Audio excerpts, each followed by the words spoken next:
whether it's an uncommon leader in business or an uncommon leader in the military, it's a core concept nonetheless, and that's lead by example.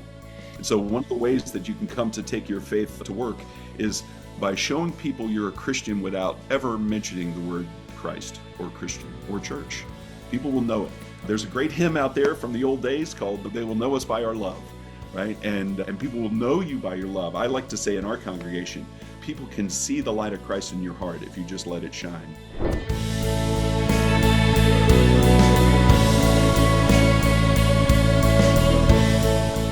Hey, Uncommon Leaders, welcome back. This is the Uncommon Leader Podcast, and I'm your host, John Gallagher. I've got a great guest for you today. Let me kind of go down through this list for a minute. So I've had pastors on the podcast before.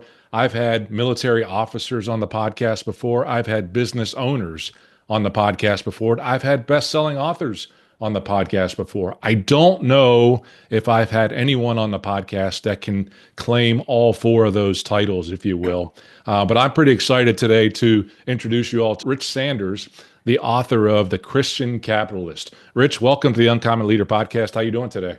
I'm doing great, John. Thank you so much for having me on the show today. I'm delighted to be here. Well, I know we're going to get a chance to talk about your book, and that's really what it's all about. And I'm excited to dive into that and learn a little bit more about you. But before I do that, I'll give you the same first question I give all my first-time guests, and that's to tell me a story from your childhood that still impacts who you are today as a leader or as a person.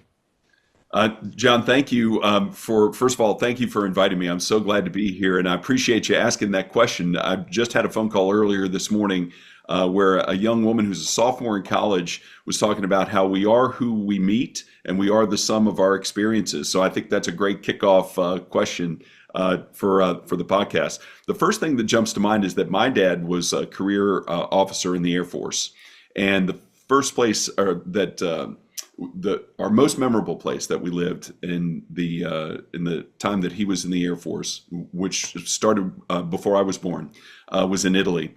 So one of the ways that when we were stationed in Italy, and I was a young guy, 10 years old, one of the ways that we used to kind of occupy our time was playground, football, baseball, basketball, whatever, just like normal kids, even back in the United States, only we're at a military base in southern Italy on the heel of the boot.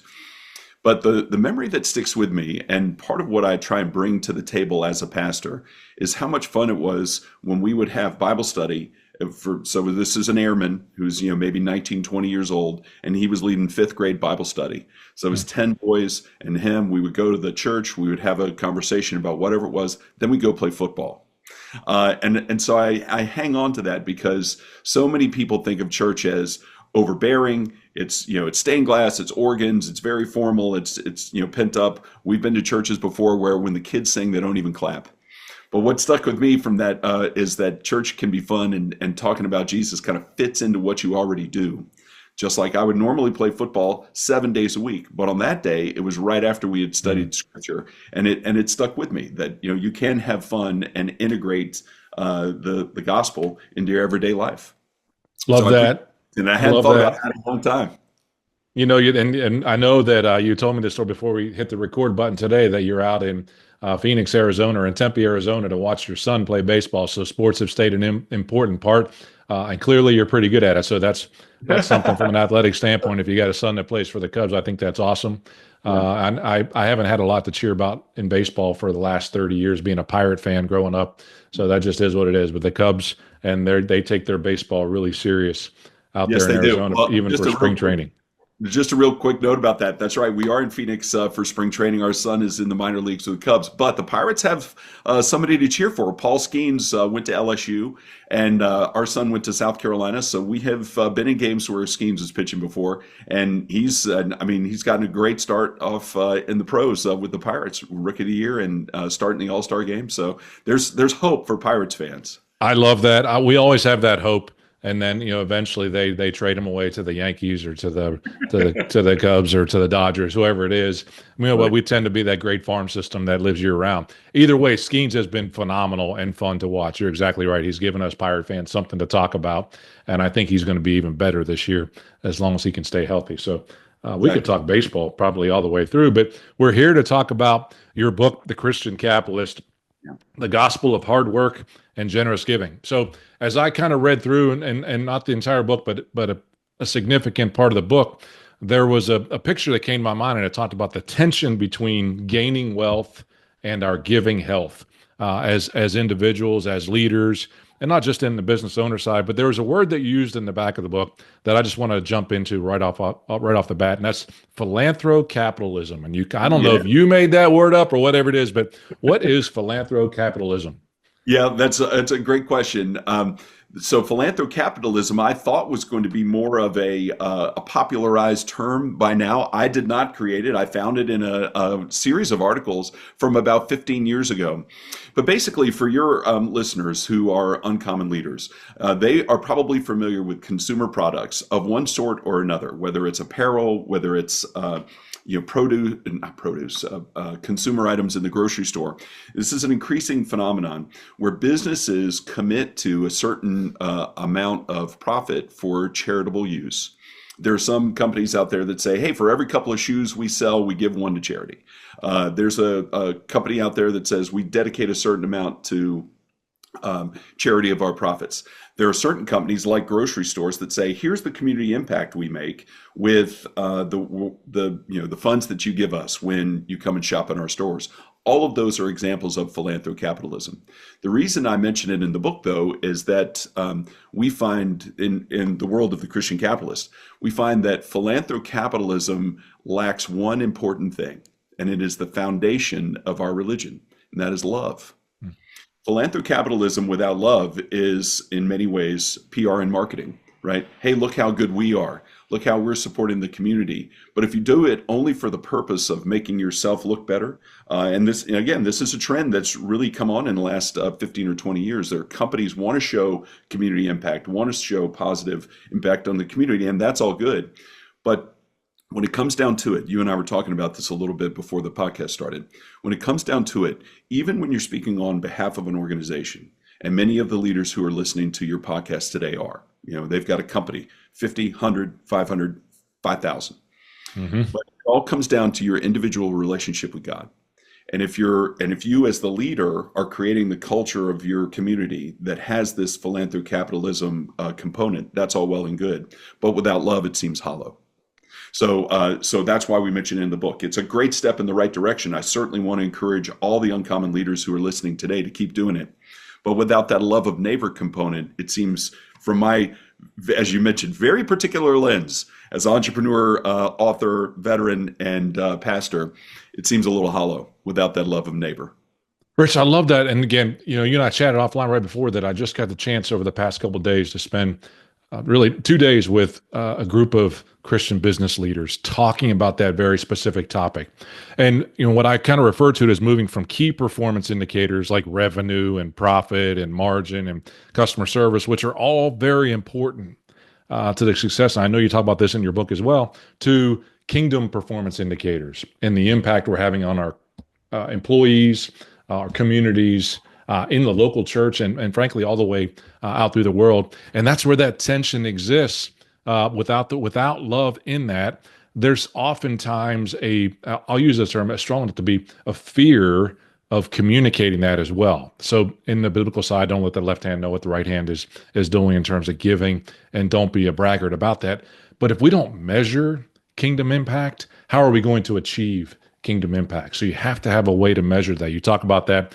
One pair of socks for Bomba, for everyone they sell, they give one away, or organizations that give money for digging wells in communities that don't have clean drinking water. So many different things that are having kingdom impact that I believe, because of that tension that exists, that they're afraid to talk about it, is that we don't hear those stories, and then more of those stories don't come about. So I'm so glad your book talks about some of those stories, and you share so many different scriptural references as well as to what that means inside of us as Christians to give, and how important it is. Well, it's hard, John. There is a lot of tension in it. I mean, listen, one of the reasons I wrote this book is that when my job in the Episcopal Church, in our liturgy, my job is to read the gospel. We have lay readers who read the other parts of the scriptures for a particular service. But in the gospel, when I have in my congregation folks who are wealth advisors or CPAs or financial advisors, folks who are wealthy by making other people wealthy, and I read the gospel that says Jesus told us that it's easier for a camel to get through the eye of a needle than a rich man to get into heaven.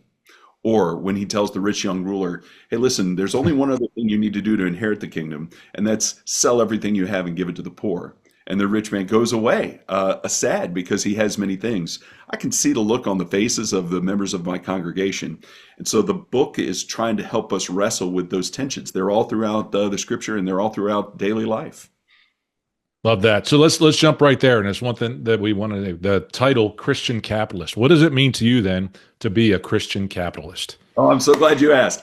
It means that, and this is why it's the subtitle, it means that we work hard and give generously to the poor and needy in the name of Jesus Christ. And in fact, if there's one thing that if your listeners take away from today, I would like them to remember that the motto of the Christian capitalist is the more we make, the more we give. Profit on its own and the accumulation of profit for no other purpose is simply another way of expressing greed, right? But accumulation of profit to then benefit your neighbor, your poor and needy neighbor in particular, to love them, is exactly what God had in mind for us when he sent us Jesus to say, here's what you need to do.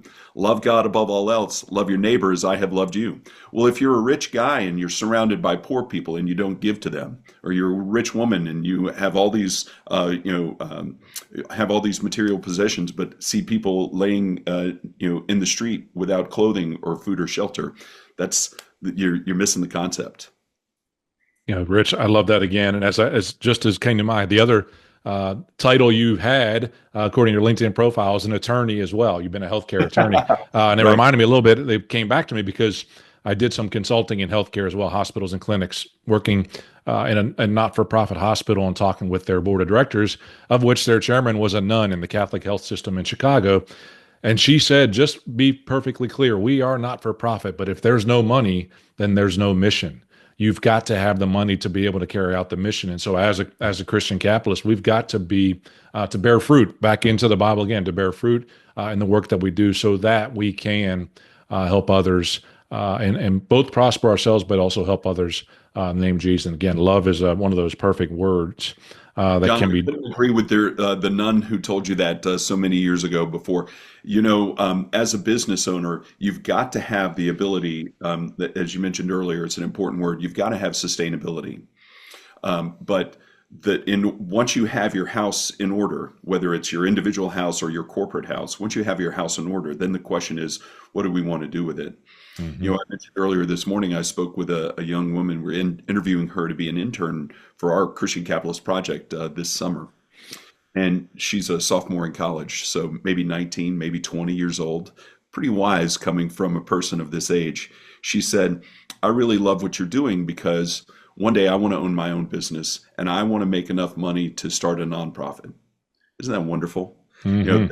Someone can, as a business owner, someone can have that kind of vision even at that young age. There's a business thing. You probably saw on my bio. I taught healthcare law at Emory University for 20 years, and so I had a new group of students come through every year, and I just loved working with them. Along the way, Emory set up a business incubator to help kids, students, get their business kind of proposals in mind and really launch things. I had a great discussion with the executive director there a couple of years ago, and I don't think this is specific to Emory. I think this is specific to this next generation behind you and me. I said, "What? I'm just thrilled, executive director, that this place is full. All these people are coming here to learn how to start businesses, and it's fantastic for capitalism, right? I'm an ardent, strident supporter of free enterprise." He's like, "Yeah, but it's interesting. 9 out of 10 are here to start some kind of social impact nonprofit." Isn't that interesting? Yes. So I think this gets back to kind of one of the core concepts of the Christian capitalist. We are made in God's image. God made us in his image during the creation. And we know a couple things about God. The first is he worked very hard, right? He built the entire universe and our earth in 6 days. And he built us, and that he gives. So hard work and generous giving are part of who we are as humans. We're unique among all the animals in creation. And so that notion of wanting to start a business purely for the purpose of benefiting others is wonderful. But like you said, no profit, no mission, right? They got to come together. Hey, listeners, I want to take a quick moment to share something special with you. Many of the topics and discussions we have on this podcast are areas where I provide coaching and consulting services for individuals and organizations.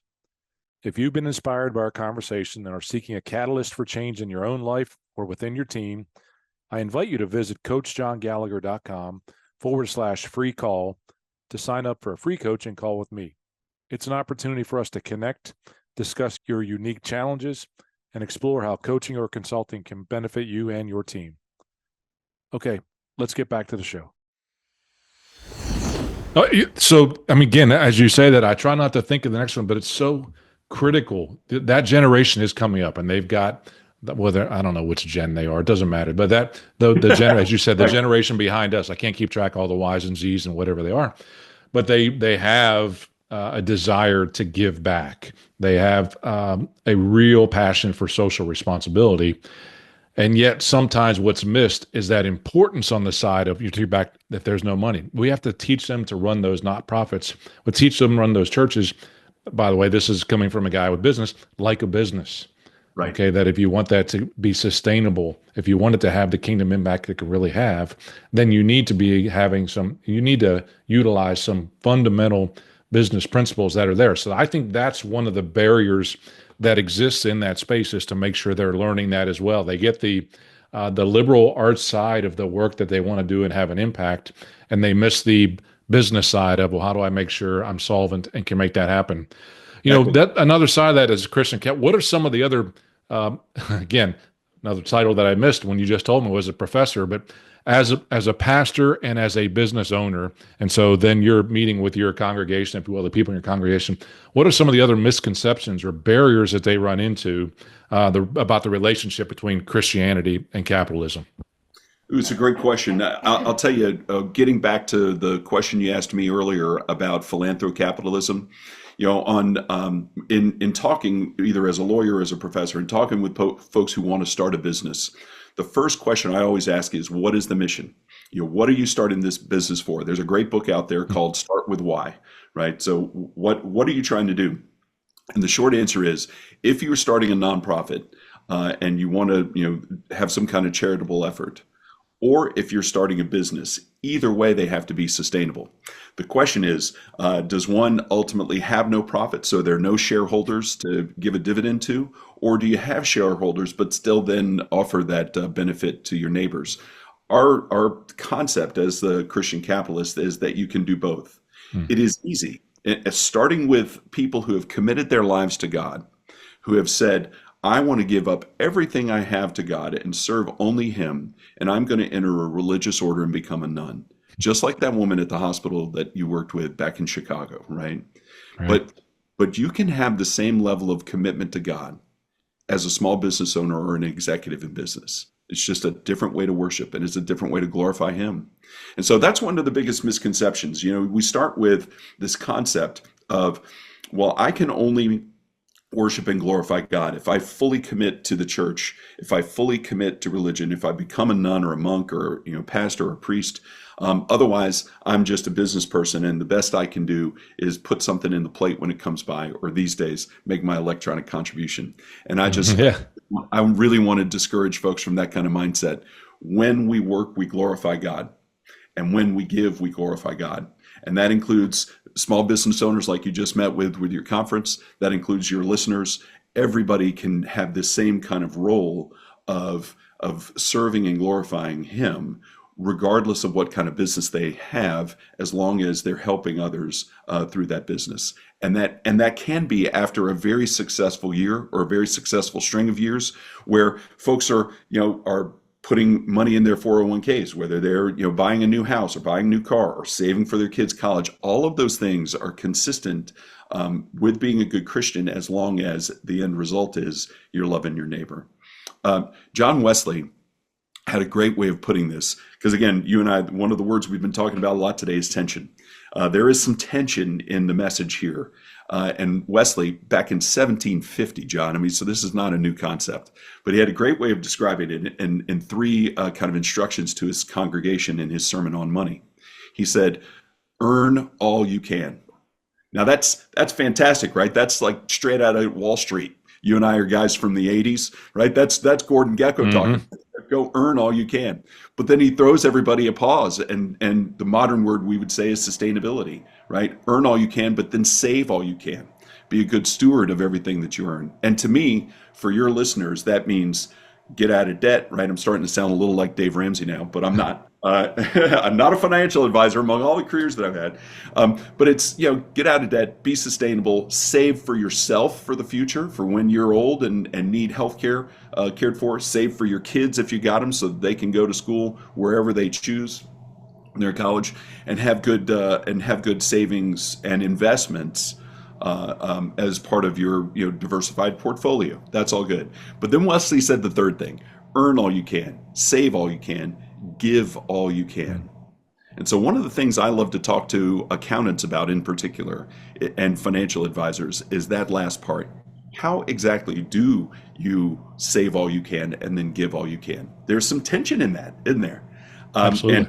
And I think the answer is that when, and that's why our motto is, the more we make, the more we give. Because if you give it all away, then you're not sustainable and you're becoming a burden on your neighbor, right? So you have to remain somehow solvent and in many cases profitable, wealthy even, but you got to give, and the more you make, the more you give. That's kind of the core concept. I love that again, and that last piece. So earn it, save it, absolutely invest it, be wise stewards of those resources that you were given, and then give back. I mean, again, there's so many great stories, the parables of the talents or the minas. I mean, all those different stories inside the Bible that provide us phenomenal guidance on how we should be utilizing the gifts that we've been given. And that's another side of it, I think, too, is that if you were given the gift of being a great leader and a great business person, and go drive into that. Don't think that you have to get back in the full-time ministry to actually serve. We talked about this weekend with those business leaders that's the Sunday, if you will, 1 hour that you get inside a church versus the 40 hours minimum that you get a chance to minister to your organization through their work. Exactly. Can be really powerful. You have so much more time to have an impact on them inside of that space if we can get there. And this is where 500 years ago, Martin Luther was really the first that I'm aware of, the first to kind of take the notion of a calling or a vocation and take it outside the church. Because back during the Reformation, literally 500 years ago, he was telling people, listen, if you're a cobbler, if you're a farmer, if you're a blacksmith, you're still glorifying God from your work. You don't have to go be a monk. You just got to have Him in your heart when you're there at your desk or your bench or your plow. And I just love that concept, because that to me broadens out the way that we can serve God, so that every single person, including and especially the folks who are listening today, every single person can glorify God through their work. Love that. Do you have a favorite story from the book that you wrote? I mean, it's full of stories over there. Anything that's a favorite? Yeah, I got to tell you, the first one that jumped to mind, because there are a few stories in there. The first one that jumps to mind is when I was going through initial training, which in our church is called discernment of whether seminary and becoming a pastor was the right thing for me. The bishop in Atlanta sent a group of us, 20 people, down to this part of Atlanta, right near the state capitol, that had a big park that was kind of renowned for having homeless. And said, go spend the day at that park and talk to the homeless. So my buddy Peter and I are down there, and we're wandering around, and we had taken food with us to go give to the homeless, right? I mean, we're affluent guys from a different part of Atlanta. We're heading down. We're going to go help the homeless, and so we run into this dude, and had a terrific conversation with him.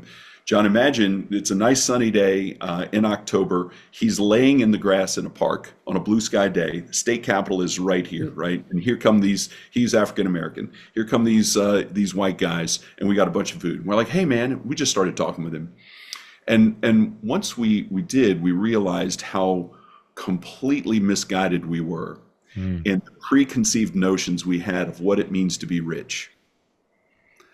And so this is why it's one of my favorites in the stories in the book. This dude's got rags on, and as we're talking to him, he's laying in the grass. He's got a big kind of pouch beside him, what we would call a soft-sided cooler with a strap on it, right? And I'm like, well, where do you live? And he's like, right over there under that bridge. And he points to what in Atlanta is called the connector. Interstate 75 and 85 are combined as they go through downtown. I live right over there. God takes care of me. When it rains, I go under the bridge. On a sunny day, I lay out here in the grass. And we're like, well, man, can we give you some food? We brought some with us. He's like, guys, give it to someone who needs it. And he pats the bag next to him and then opens it up, and it's full of sandwiches that other people have given to him. He's like, I got everything I need. I got cover for me. I got this food right here. You give that food to someone else who needs it. God takes care of me, and I have everything I need. I love him and the way that he protects me. Sometimes I get scared when there's a thunderstorm or there's some bully running around, but I got everything I need, and God's looking out for me. And I just love that, because Jesus tells us time and time again in Scripture, don't worry, God's going to take care of you. Look at the sparrows over there. Look at those birds. He takes care of them. How much more will he take care of you because he loves you? And so the devoutness of that homeless man, the faith and the depth of his commitment to God was just awe-inspiring. I just love that. And it gets back to what the notion of what it means to be rich is. I mean, I'm staying at a fancy hotel in Phoenix visiting our son, who plays minor league baseball. We came from Birmingham visiting our older son, who's at the University of Alabama. We're heading to Tuscaloosa tomorrow to visit our daughter for her sorority parents weekend. We're affluent. I'm looking behind you at these beautiful bookshelves and the things you have behind you. You're affluent compared to the guy laying in the park with a satchel full of sandwiches. And yet he is as rich as any of us because of the commitment that he has to the kingdom of heaven. I just love it. Love that story. Love that. That tension that exists within us, and it's just an awakening for us. Again, drives us back to Scripture. Let's put it on the lower shelf for folks. Rich, I mean, what's some practical advice that you have for Christians who would really like to align their financial perspective with their faith? Part of the I'm so glad you asked, John. Part of the I don't know, what's the right way to say it? Tension is probably a great word. Part of the tension that we see here in Christians trying to take their faith into the workplace, like you said, low level, is you got to do it in an HR compliant manner, right? You can't go giving your testimony to folks. You can't go leaving Bibles on everybody's desk, especially given the size of the company many of your listeners are in. Or they're going to be folks who say, hey, wait a second, this isn't right. I feel like it's too much in my face, and then you're going to have a meeting with HR, and that's appropriate. That's appropriate because people are coming there to work, not to worship. You're coming there to work and to worship. And so I think this is one of the core concepts, whether it's an uncommon leader in business or an uncommon leader in the military, it's a core concept nonetheless, and that's lead by example. And so one of the ways that you can come to take your faith to work is by showing people you're a Christian without ever mentioning the word Christ or Christian or church. People will know it. There's a great hymn out there from the old days called "They Will Know Us by Our Love," right? And people will know you by your love. I like to say in our congregation, people can see the light of Christ in your heart if you just let it shine. And that doesn't mean beating them over the head with it. Doesn't mean saying, "Hey, everybody, let's get together and pray." Although that may be one day appropriate once you determine how people are thinking and believing who are workers with you. But it's really ultimately lead by example to me. That regardless of if your listeners are uncommon leaders, regardless of what kind of business they're in or what level of that business they are, everybody can exhibit leadership in that regard.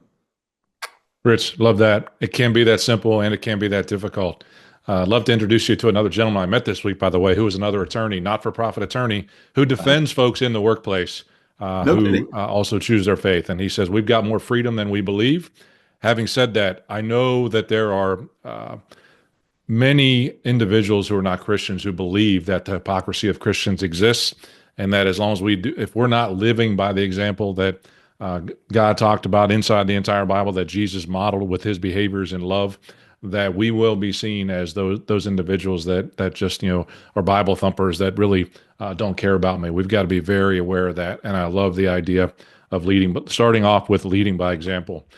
Yeah. Rich, I could keep going a Me long too. time, forever and ever. I know you probably got a baseball game to go to, and I'm not trying to jump you off the phone, but I do want to honor your time. A couple more questions. How do folks stay or get in touch with you, Rich, and learn more about the Christian Capitalist and about you?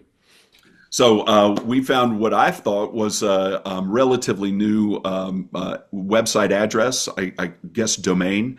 So our website is called christiancapitalist.life, which is ultimately the goal that we have, right? We want folks to be good Christians and be good capitalists. And by the way, there's tension in that. I mean, there are people out there, when this is one of the reasons I gave it this controversial title, there are people out there in America, maybe even some who are listening to your podcast right now, who have a negative view of Christians because they are hypocritical and they don't do what they say and they don't act like they're followers of Jesus.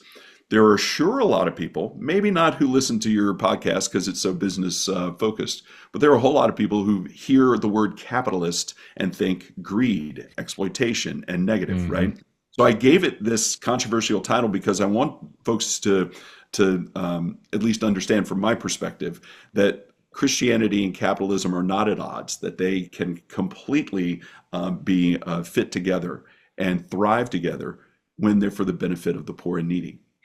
So christiancapitalist.life, the book is there. We have lots of articles. I post 5 days a week on social media, and there's links to our social media there. We're on all the channels, Facebook, Instagram, LinkedIn.